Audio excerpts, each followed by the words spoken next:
drinks black coffee and, depending on his mood, occasionally orders a donut. Is he a cop? And today it was just black coffee. He's a cop.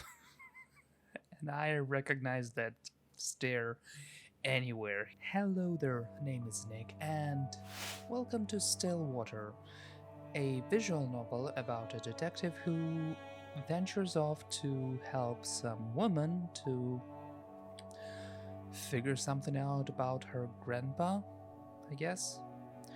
It's, as I mentioned, just a visual novel, so don't expect much of a gameplay.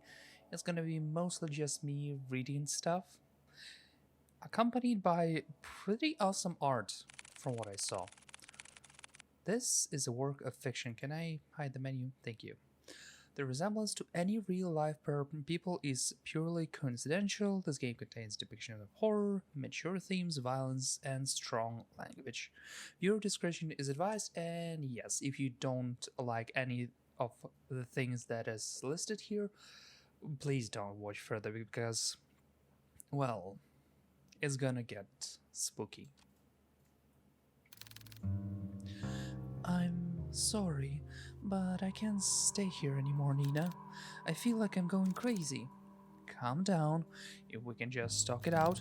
So many strange things keep happening after another. Every day there is a damn dripping sound.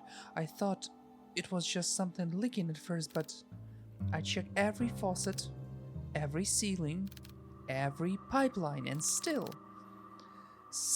I hear it everywhere, constantly echoing in my ears. Oh, but the water. I find random pools of water just appear out of nowhere, just like the dripping. But it's at night. It's at night when it comes. I don't know if it's my paranoia, but I swear I could hear footsteps walking along the hallways, walking on pools of water. They walk and they walk, upstairs then downstairs, and upstairs, downstairs, upstairs, downstairs, and it goes on and on and on and on like that. But somehow it doesn't come to an end, and it ends all in front of your grandfather's room. I know this is a lot, but you have to believe me. No matter how many times I clean, it just won't end. I can't stay here any longer. I'm sorry, Nina. It's okay, I understand.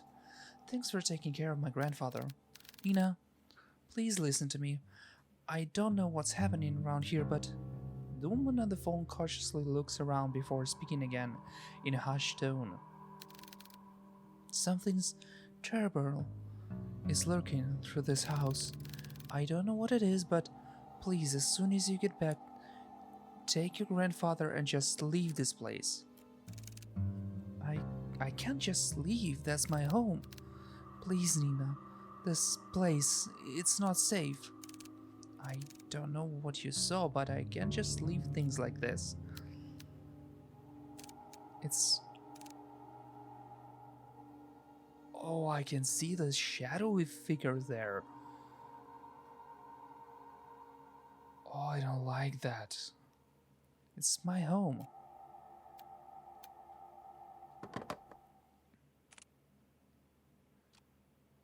I also, by the way, turned on the subtitles for the sounds and I guess for one other thing, I don't remember, just for my convenience and your convenience as well.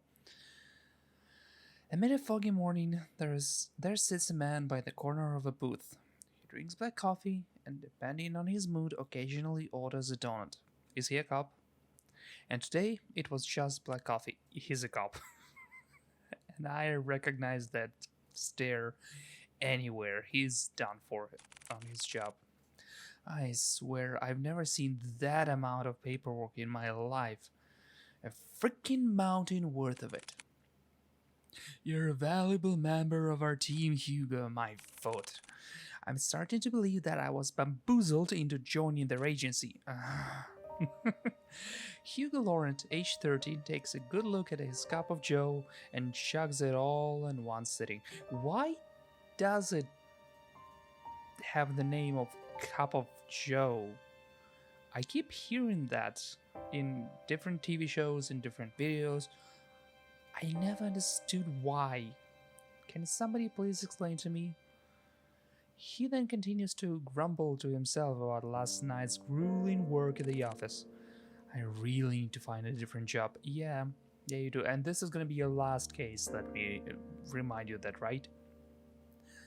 As he contemplates his poor life choices, he looks up towards the early mist. Yes, because this is what you do in the early mornings when you just had your coffee, contemplating your poor life choices.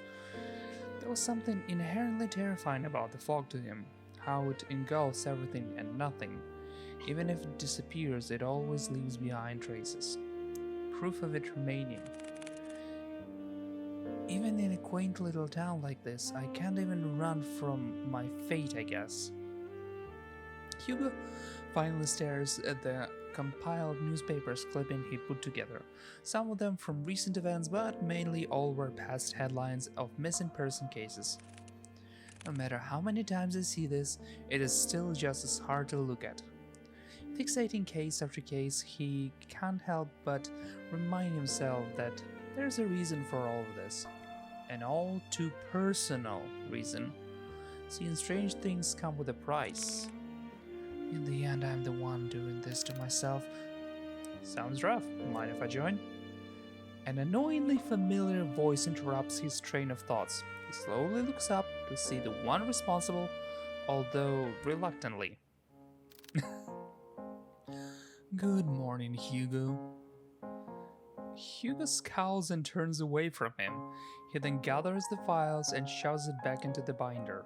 Meanwhile, the tall man takes this as an initiative and sits at the opposite end of the booth. He greets the waiters passing by and orders himself the hefty body breakfast special with an extra plate. As usual, the waitress is happy to oblige and goes back to the counter to relay his order.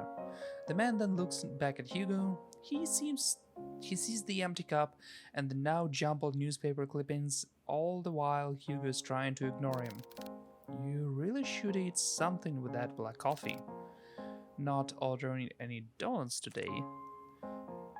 I'm fine, Noah. I'm just not in the mood, okay? Not even a little. There is a momentary silence between them before Noah disturbs it once more.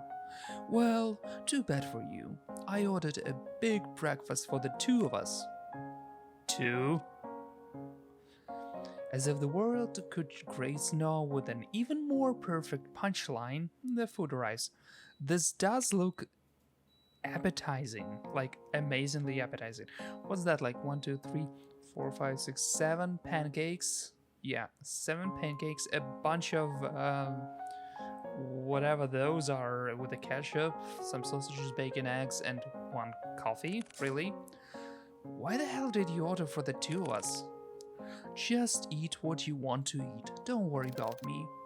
Whoa, that looks delicious, right, Hugo? Are you even listening to me? Come on. We both know that if you don't eat now, who knows when you will, and I'm not about to let you faint again. So open wide. Noah de Leon, age 27, a natural-born charmer, is just as equally persuasive as he's threatening. With a pensive look, Hugo finally gives in and eats the generous spoonful without further complaints. It's good. Right? Good food will always help you cheer you up. Damn him. I got swept away again. Oh, by the way, the chief will be out for a business trip. She mentioned it will be for a couple of days. When did she tell you this? I didn't hear anything about it. Yesterday, I think? Yesterday. She told me to sort out the cabinets yesterday. She didn't mention anything about the business trip. I guess it was pretty sudden one. Well, I mean, she did tell me to tell you, and lucky me, I know where you go every morning. So this is a routine to him now. You know what? I'm not surprised anymore. Well, what do you want to do? We technically have a day off. I'm gonna head back to the office. There's a couple of boxes I didn't get a chance to sort out. In that case, I'll come with you. Why? You could just rest for the day. And pass up the opportunity to get to know you better? Or quit it. After their enlightening banter, the two of them finish their breakfast, pay for their meals, and head to Hugo's car. Third Avenue boss cat music. As Noah opens the door to the passenger seat, he notices a bloodhound sleeping inside. Aww. The big dog stirs at the sound of the car opening and lazily stares at Noah. I'm sorry, big guy. He then closes the door while trying to not to make too much noise to disturb its occupant. Colby. At the sound of his name, his heavy-lidded eyes slowly peek to see who calls for him. It is his one and only partner, his human. And finally realizing who he is or where he is, the old bloodhound stirs up from his sleep, pounces at Hugo, and proceeds to wag his tail uncontrollably. Don't parking close. Okay, this gonna crack me up every time with these sounds. Good morning again, Colby. Had a nice nap? Colby, 8 years old, Hugo's most faithful and loving partner in crime, has the biggest tendency to just sleep all over the place. I feel the same, Colby. Noah, who is witnessing all of this from the backseat, chuckles to himself. He's amazed and slightly defeated at Hugo's sudden surge of energy. It doesn't matter how many times I try, when it comes to boosting up his mood, no one can beat Colby. I mean, true, animals are better than humans in more one way. In more one way than one. Yeah, I cannot speak. I can just read the prompts. The three head back to the office, the space just the same as Hugo left it. A decent organized mess. I mean, to his credit, for the amount of boxes he painstakingly went through, he believes he did a fair job.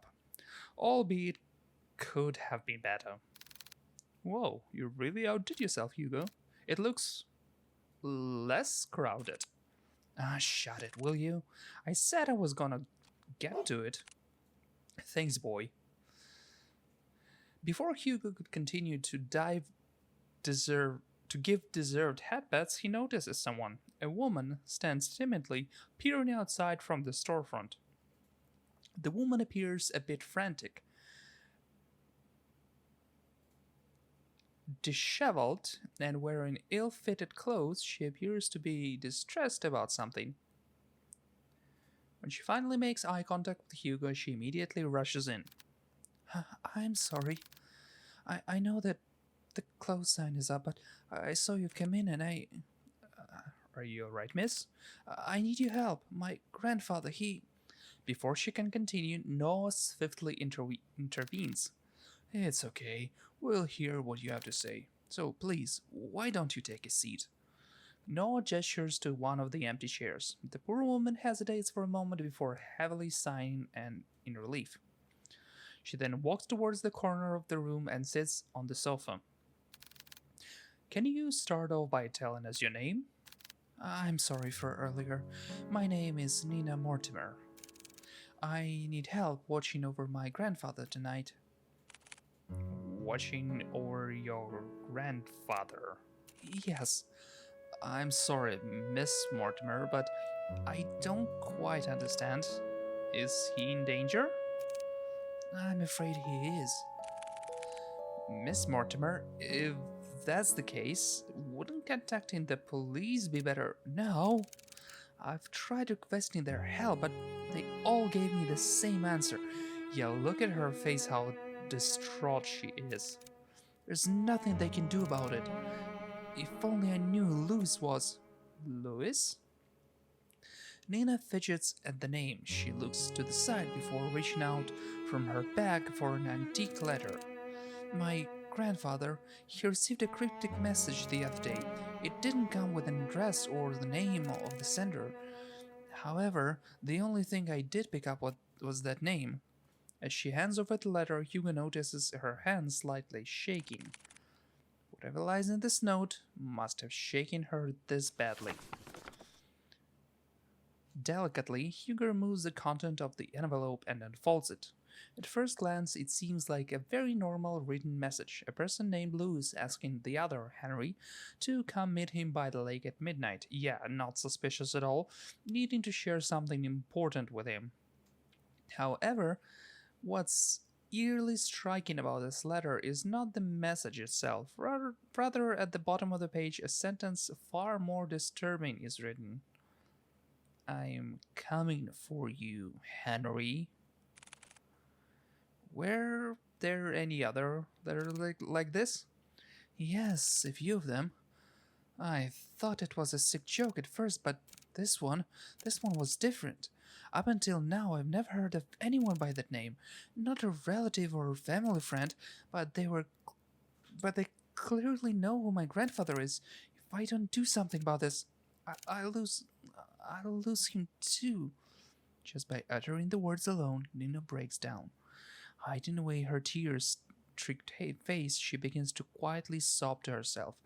As an act of comfort, Colby sits closely to Nina while Noah fetches tissues for her. Hugo, on the other hand, is puzzled. This very well could have been a prank, but she seems certain that whoever or whatever that Louis person is, they're coming. Do you want more tissues? I'll do it. I'll take on a case. For a moment, silence fills the room. All the stares are directed at Hugo until Nina finally stands up and walks towards him. You'll take it? Hugo simply nods. Thank you. You don't know how much this means to me. We're glad to help, Miss Nina. Nina is fine. Well, Nina, we'll do our best. Nina slightly smiles at Hugo before reaching into her bag once more and taking out a note. This is my address, 4970 Church Street. I'll be sure to greet you once when you get there, detective. She politely bows once more before heading to her car and drives back home. Once out of sight, Hugo turns to look at his cluttered desk. Still messy, but presentable. I guess I'll have to sort these things out later. Again. Oh no. It's like, who would have guessed? I have to work and not just mindlessly go around my table. From the ongoing downpour to the quiet hums of the car, they sit in silence. Still miles off from their destination, Hugo constantly checks their rearview mirror. Noah, who's usually chats his ears off by now, sits completely still. He looks out to the passing streetlights, reserved and distant. Hey, you're a lot quieter than usual. What's wrong? This is a surprise. Have you been looking at me, Hugo? No, you idiot. You usually just talk a lot, that's all. So, do you miss me talking a lot? Just say it. I didn't want to offend Nina earlier, so I kept it quiet until she finished, but it's her last name that caught me off guard. Have you heard about the Mortimers? They're a pretty distinguished family. Well, they used to be. What do you mean? They've been struck with so many tragedies that over time people began to believe they were cursed or something. Every other year, I would see a headline on the local news about one of the family members' deaths. And you know what's strange? All of them have been labeled as accidents. No foul play, no nothing. Just another unfortunate event for the family. Maybe. I understand why she wouldn't go to the police. She probably thought they'd perceive her as a paranoid or hysterical, or worse, crazy. I can't imagine all of this for Nina. And most of all, who knows what we'll find there. Is that why you decided to come with me? Well, partially. I'm more worried about you, though. To think of it, to think of it this way, I'm the appointed driver. When you decide to do something pretty reckless shit, and you will, I'll be there to drive you to the local hospital. Besides, two are better than one. Exactly. I was fine with Colby. Come in with me. Well, have you heard that three is better than two? I mean, they both have a point, though. Oh, this dimension looks cool. Passing through the countless dirt roads and steep cliffs, the estate reveals itself beyond the evergreen. Nestled and tucked away from the prying eyes, it stands tall, looming from a distance. Hugo and Noah could only gaze at the sheer scale of the manor as they parked adjacent to Nina's car. Yeah, I could see why Nina wouldn't want to, move. Wow. And to think she came all this way to request us.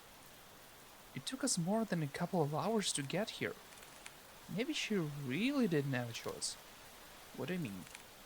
Come on, she's waiting for us. What? Immediately after exiting the driver's seat, a sudden sharp pain weighs heavy on Hugo's chest. Grasping tightly at his coat, he begins to gasp for air. His gaze hazes as he leans closer to the car. Like a fish drawn out from a sea, he desperately heaves. But this ache he harbors pales in comparison to a pain far more excruciating. Is it the house? No, something far more sinister. He feels it. Someone is watching him. A piercing gaze fixed on him, like leering at a bug and waiting to strike. I'll never forgive you. What the hell? Oh, damn it already. I need to hurry or else... Hey, are you alright? Noah calls out to him, snapping him out of his fixated trance. Colby nudges his head against Hugo, whining with concern over his partner's well-being. Did you hear that just now? Hear what? That voice. It was so close to my ear, Is everything alright? Oh, I'm fine, don't mind me. I'm just a bit winded out from the trip, that's all. I'd be happy to make you coffee at the very least, if it's no trouble. No, not at all. It's the least I can do. Once again, this subtle uneasiness from Nina surfaces. But before Hugo can get a chance to look further into it, she walked off towards the front porch without saying another word. Are you sure you're right? You sounded like you were joking earlier. I said I'm fine. Besides, we're already here. You can't go back out now. Listen to me. I think you should... Noah abruptly cuts his lecture short as he notices Nina stopping by the front door. She stands there silently, as if contemplating something.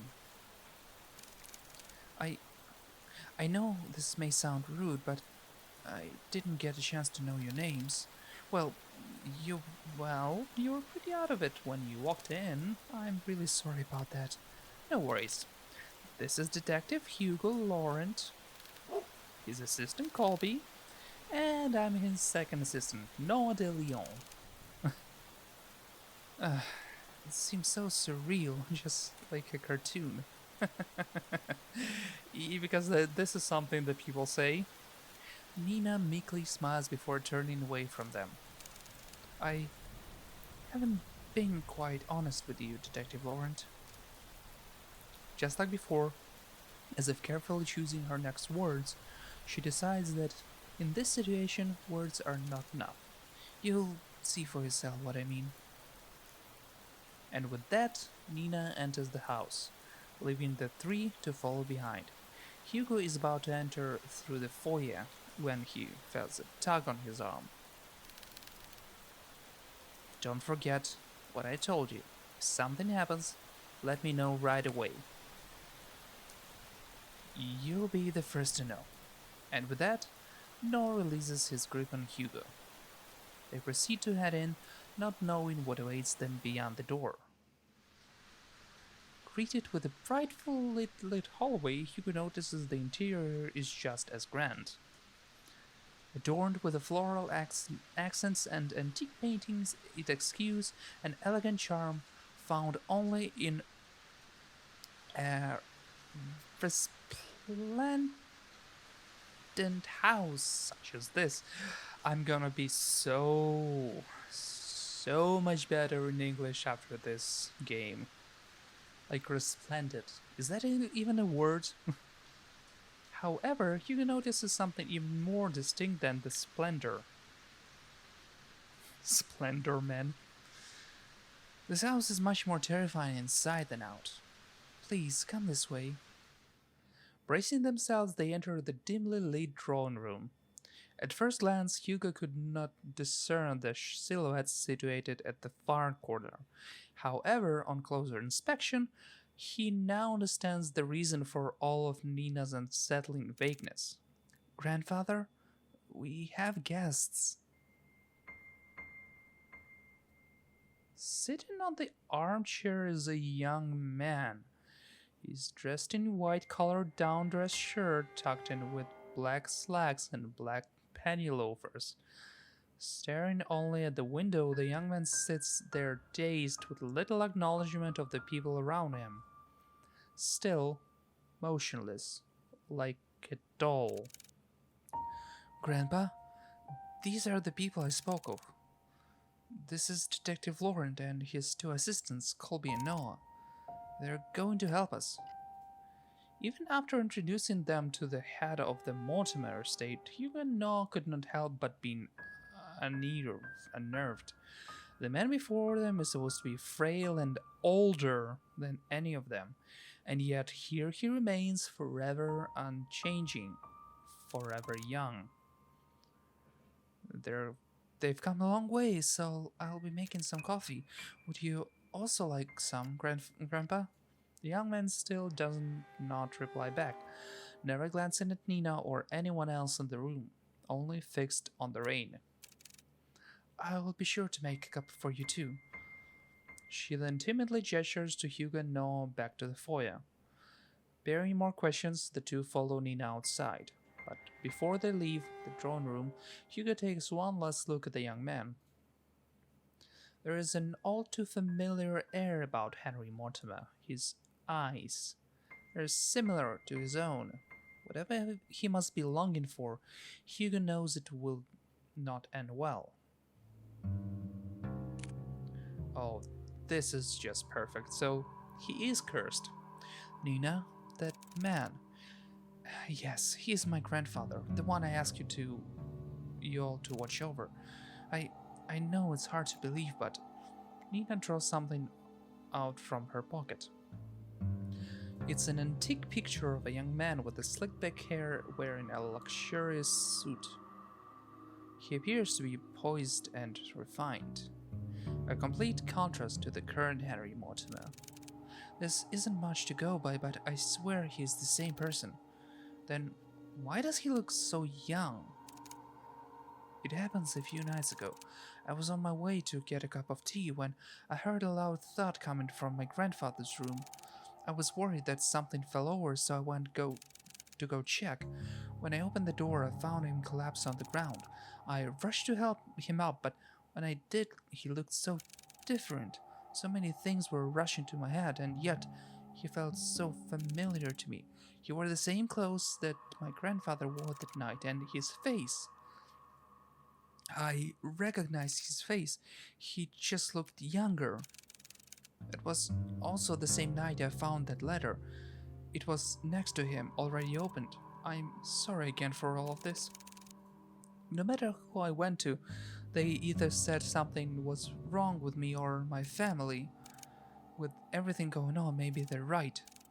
The pools of water, the dripping sound, the letter, and now this. Maybe my family is really cursed. They're not. Curses aren't real. D- Detective? I think we easily get too involved in believing that sort of thing exists. In reality, the ones who fixate on it feeds off of it. Rumors, doubt, lies, all of these things are what they want to become real.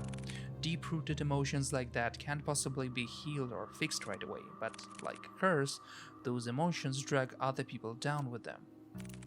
Personally, I think you were caught up in all of this, but I assure you, we'll see this through. For you and your grandfather. Thank you. Good. Now, our first priority is to find out more about Louis. Nina, the letter you showed us back at the agency, do you have it with you? Yes, it's here. Do you mind if I borrow it for a bit? I'll be sure to give it back. Of course. I'll check upstairs, Noah. You and Colby check the ground floor. Got it.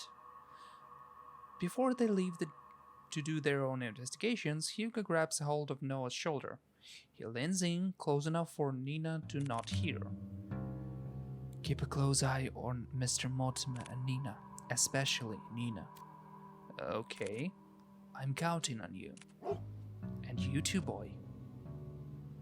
And with that, Hugo heads upstairs, starting his investigation. After searching vigorously through each of the rooms, he knew his findings would eventually lead him here. This is it. Hugo walks towards the nearest lampshade and opens it. Dimly illuminated, he sees the extent of how lavish this part of the house is. From customized drapes to the vintage furniture, everything here excludes the extravagance. But much like the interior Hugo has seen so far, he finds this one in particular reeks of it. Plastered from the wall to wall, a sense of gloom lingers. It's as if the room itself is smoldering despite its preserved nature. I need to hurry. I don't want to stay here for too long.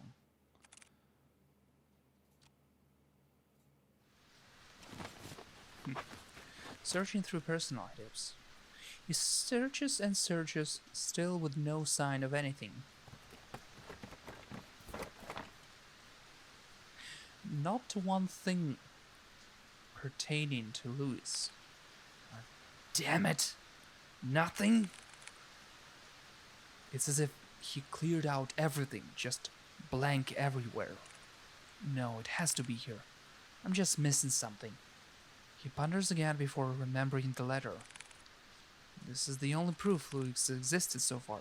I'll try to read it again. Maybe I overlooked it. As he takes the letter out from the envelope, he notices a change within. Bearing no foreboding threat at the bottom of the page, it looks just like a regular letter. What the... If you can't come, then I understand. It's pretty dreary after all. But if I can ask one last favor of you, could you keep my locket? I know this is selfish of me, but I'd like for you to have it. I'd be happy knowing it with you. It's with you. Thank you for everything. Henry. Forever yours, Louis. This is the same Louis. I thought he was the cause of all this. I don't understand. Without a warning, the sound of a click can be heard across the bedroom, as if something unlocked itself. Hugo turns around and sees at the foot of the bed a chest. Unlike the other furniture, its dark and rustic features have not been maintained well, left to rot on its own. Turning himself, he opens the chest. Inside, scrambled together, are bunches of notebooks and small trinkets. Hugo continues to rummage through when he stumbles across an old newspaper article. Young man found dead by the lake. Oh? An unidentified young man was found on this morning of 3 days prior to his death, according to police. Ruled out as suicide, police have claimed that the troubled youth drowned himself. This certainly is a tragic loss, an unfortunate event indeed. XXXX comments. No claims of his body has been made yet. Lewis. By the corner of Hugo's eyes, he spots a bright glint buried beneath the clutter. He reaches for it. A locket of brilliant gold shines unblemished, retaining a timeless luster. Inside, it safeguards a picture of a young man with glasses smiling brightly. This must be the locket that he was talking about. It's so pretty. I'm surprised it still shines like this. And this picture, did he put it there? No, it must have been Henry, but why? Why would he store it away like this? What should I do? Let's... You know what? Let's leave the locket.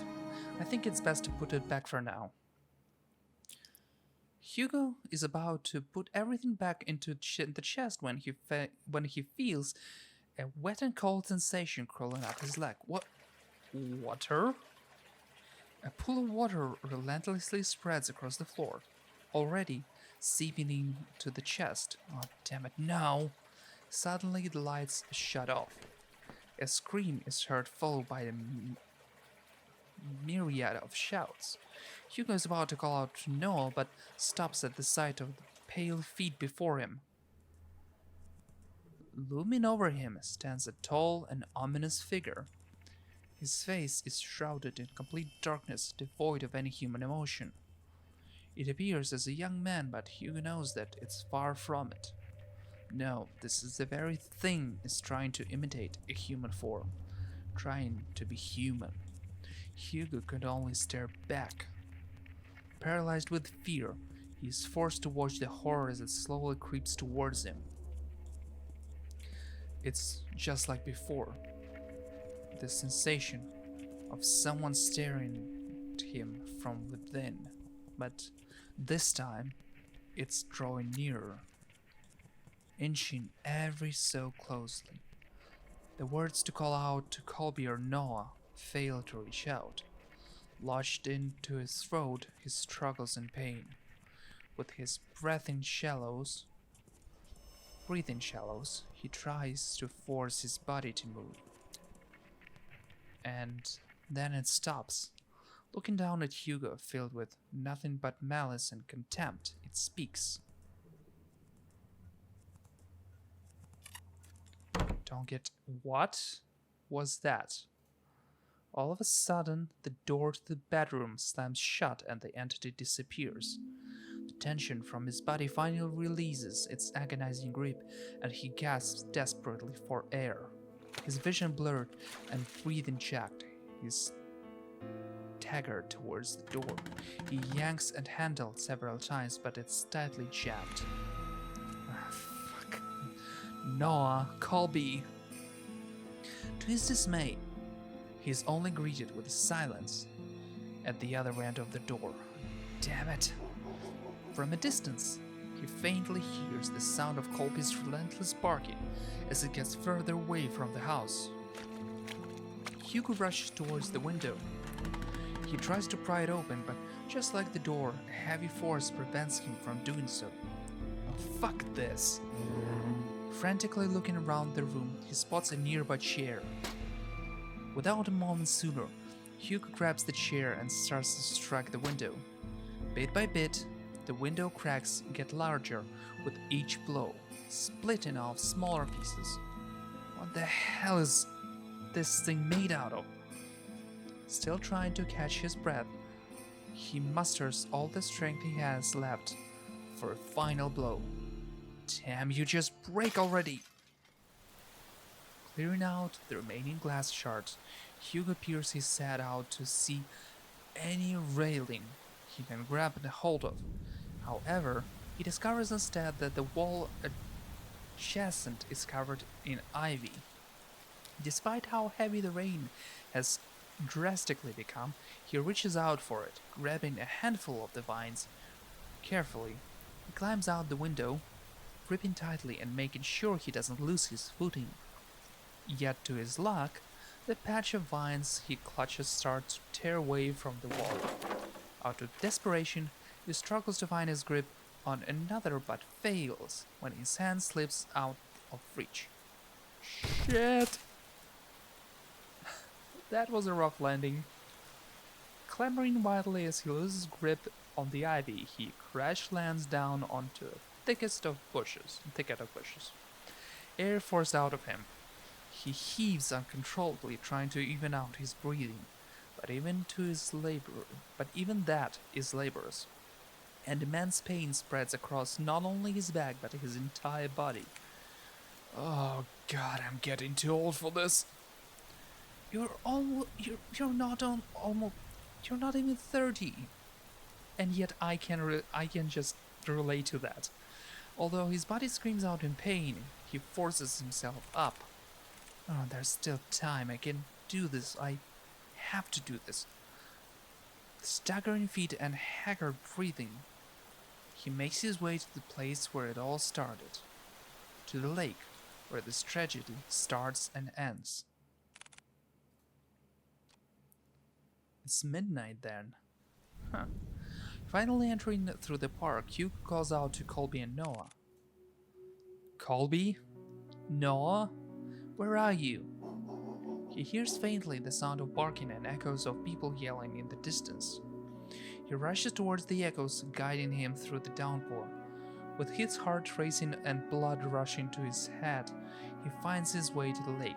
Drawing closer, he sees Nina giving chase to her grandfather. Unfortunately, she doesn't get too far as Noah stops her. Grandpa, stop, Grandpa! Let me go, my grandpa, he's... Nina, please, it's dangerous. You'll get hurt too. I don't care. I don't want to lose anyone anymore. It's at that instant Hugo tried just against the water, pursuing Nina's steed. Hugo? No, don't! Please falls deaf to his ears. Not even whines and worried cries of his partner could make him turn back. Determined, he trudges further in. Nearing the deep end, he sees Henry Mortimer gazing directly at the abyss. He looks even more frail and disheveled, as if all the life had been drained from him, surrendering it all to the lake. Before Henry could lean in, Hugo reaches out and tugs at his arm. Mr. Mortimer, listen to me. Nothing is waiting for you down there, so please come back to the shore with me. Motionless and unresponsive, he still stares deeply into the water. There are so many things we cannot afford to lose in our lives, and you're one of them. To Nina, you're all she has left. She needs you, Mr. Mortimer. Hugo felt it, a slight jolt from Henry's arm, as if stirred by the mention of Nina. He slowly turns to face Hugo. Nina. However, just as cruel violent as the storm, Henry jerks back, wrenching his arm away from Hugo's to hold him. All this is my fault. If only I got to lose sooner, then none of this would have happened. Henry inches even closer to the edge. Louis, I am sorry. I should have... Should have what? Gone in his steed? Gone with him? You know that wouldn't resolve anything. Not for you or Louis. I've had enough. Louis is waiting for me. He's waiting for me to come home. Before Hugo could reach out for Henry's hand, he disappeared into the water. Mr. Mortimer! Without hearing the anguished cries and desperate pleas, Hugo dives after him into the abyss.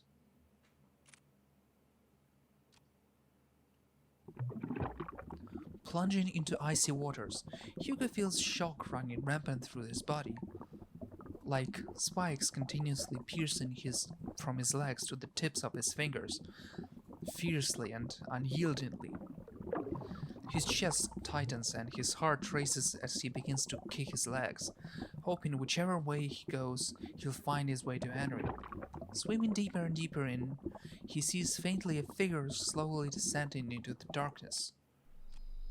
As he finally gets closer to Henry, long snake-like arms stretch across the void and grab Hugo's neck, violently squeezing all of the air out from him.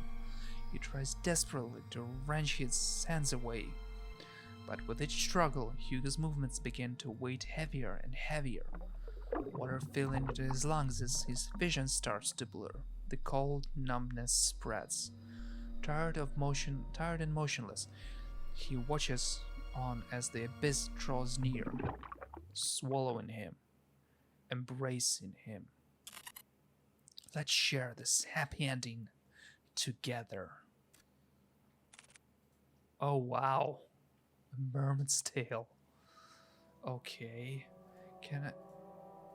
That was something. Cage Carleted City. Oh, interesting. Shut the future.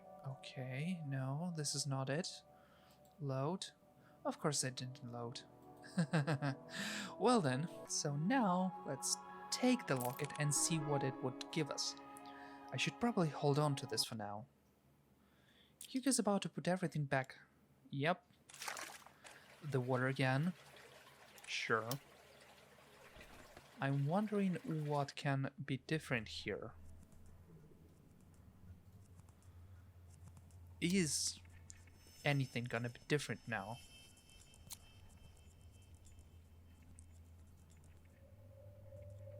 So this stops again. Nothing really. All of a sudden, yep. The door once again. The vision. Let's do the thing again. Fall again. I'm just wondering how he would run if his back is hurting after the fall right now. So now we have the locket, which is good, I think. And I'm not sure if there are any other options there, really. To Nina, you're all that she needs you, Mr. Mortimer. Hugo felt it. A slight jolt from Henry's arm as if steered by the mention of Nina. Let's see. Sure, nope. All this is my fault.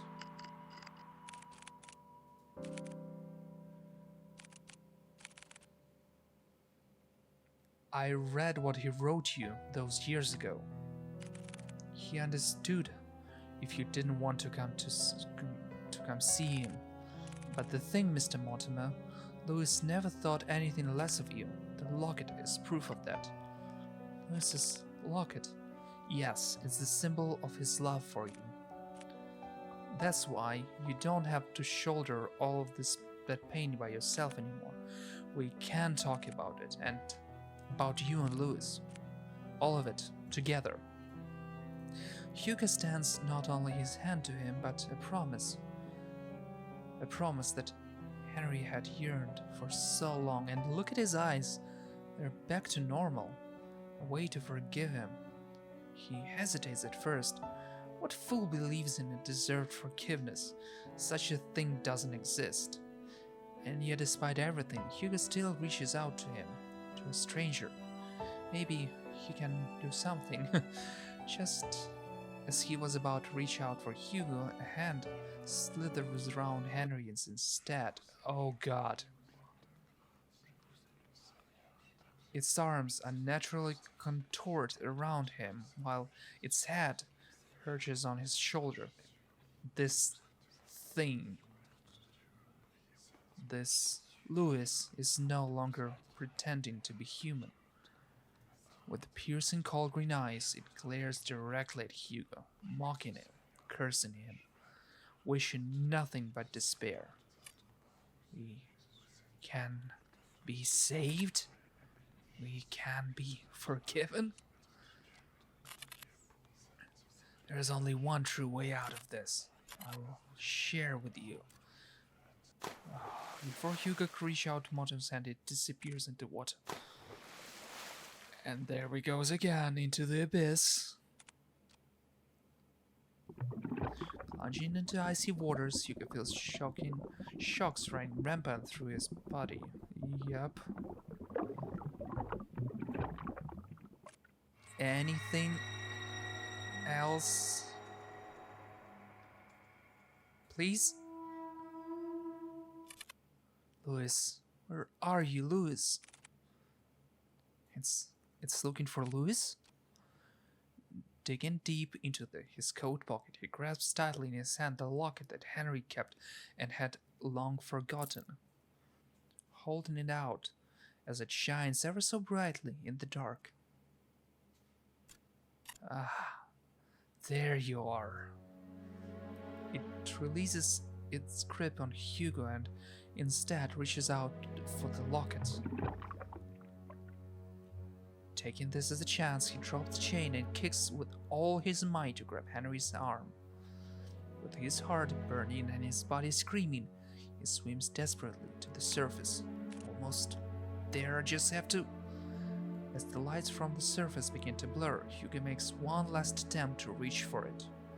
With his limbs worn out and his energy spent, this is all he can do. Before he loses his consciousness, he notices a figure swimming towards them, getting closer and closer, and then everything fades to black. Drifting along with what feels like an endless sea, Hugo courses through wave after wave, not knowing where he's going or caring for what that matter. All he knows is that he's very, very tired. How long has it been since he had a good night's rest? It's been too long. Maybe I should take the rest now. I'd like that so much. I agree that you deserve it, but not here. I'm sorry for startling you. I just wanted to see you before I go. Louis? You've done so much for me and Henry. Thank you. No worries. From a far off distance, a voice cries out to him, beckoning for him to come back. Well, I guess this is it. Take care, Hugo. We're not gonna see Louis? Come on. With his eyes closed and his senses still returning, he feels the constant tugs and licks on the certain bloodhound. Aww. Whining as he tries to wake up his partner. Hugo. He also hears another familiar voice too annoyingly close for comfort. Eyes shut right open, he jerks up. Confused, Hugo looks around before he coughs up the remaining water in his lungs. Are you alright? Noah starts to pat his back while Colby continues to whine over Hugo. What happened? Where's Mr. Mortimer? He's safe, so is Nina. They're both okay. The police and the ambulance should be arriving soon. Oh, thank goodness. Isn't there more you have to say to me? Instead of thank goodness? I swear you don't listen to a damn word I say. I'm sorry, Noah. Exhausted, he lets out a sigh. Then, he continues to pat Hugo's back aggressively when someone approaches them. Detective Laurent? Oh, hi Nina. There's someone I want you to meet. Behind her stands an elderly man. Frail in stature, he timidly looks to the side, pensively as he ponders to himself. Although his youth has long faded, his eyes are what catches Hugo's attention. They're no longer a piercing and vicious green. Only eyes, just like Nina's. Hello, Mr. Mortimer. Detective. I never got the chance to say goodbye to him. I always thought about it every day. What if Louis lived on in this world? What if he stayed a little longer with me? It's because of that constant mindset I dragged everyone down. And I kept hurting not only me but Nina especially. I was the one who kept hurting her, the one to blame for all this. But you, someone that I never met, still went out of your way to save me, not knowing my burdens or my faults. Thank you. Hugo reaches out to Henry and smiles brightly at him. It's my pleasure, sir. But before he lets go, Henry tugs Hugo's hands one last time. I hope that someday you too will overcome it. Oh, a struggler knows a struggler. Well, good morning, Hugo. You bright up and early. Morning. Still tired. Still ever so tired. With much fervor and haste, Hugo resumes writing on his notepad. Although by closer inspection, he looks like he's going to combust any minute now. Are you writing up the report? Without looking up, Hugo responds back. Yeah, for the most part. You still need to write yours too. I will. But since I haven't had breakfast yet, and I don't like eating by myself... Oh, it's the same thing. Let me guess. 2 is better than 1? Bingo! Wow. Hugo, you're really catching up on. I'm so proud of you. Yeah. Shut it, will you? I swear if only I hadn't fallen off from the goddamn window, maybe my report would have been shorter. Before Noah could begin to cut the bacon, he pauses at the mention of Hugo's report. Oh yeah, by the way, mind telling me what happened to the Mortimer's window? I broke it? Well, that's obvious to me. What I don't understand is, why is it broken? Do you know how much it costs to repair a window like that? I know. It was really dumb of me. I'm sorry. Besides, I told Mr. Mortimer about it before he left. Honestly, I was expecting an earful from him, and also the bill. And, surprisingly enough, he said it was okay. So what? You just call it a day after all that? Thank you so much, Mr. Mortimer. You broke it, you pay for it. Would you chill? Of course I'll pay for it. But each time I kept insisting, he just shrugged it off.